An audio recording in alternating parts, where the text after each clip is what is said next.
Series 4 ended at the end of book 7, and there's a big time jump in between book 7 and book 8. He thought he'd finished the Poldarks, but in fact, very recently, somebody sent me a letter that my father had written in October 1980, just in the period when he was starting the next Poldark, The Stranger from the Sea. And what he said was, well, now after 4 years, there are stirrings again.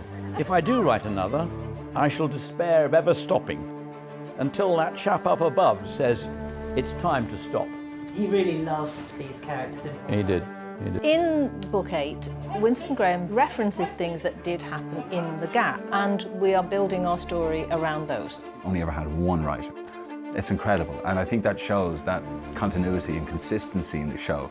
That's something that's really apparent. You know, we feel it as actors. My father would have been completely enamoured by and taken with what Debbie's done with it. I tried to follow what Winston Graham's template has been, because he tends to cover a couple of years in each book. I did quite a lot of digging and research. In the time of the Poldarks, Cornwall was actually at the centre of the Industrial Revolution.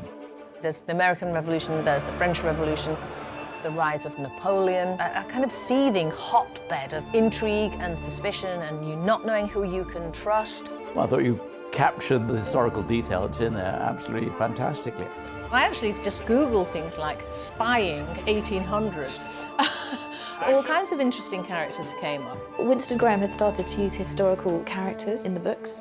Debbie ran with that, finding Despard and Catherine and Merceron, mixing them in with our fictional characters. Slave labour.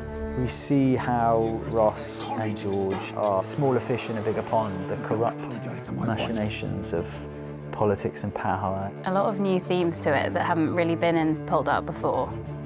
This year, it does feel slightly different. It does feel more exciting. There's so much going on. The world outside Cornwall breaks in.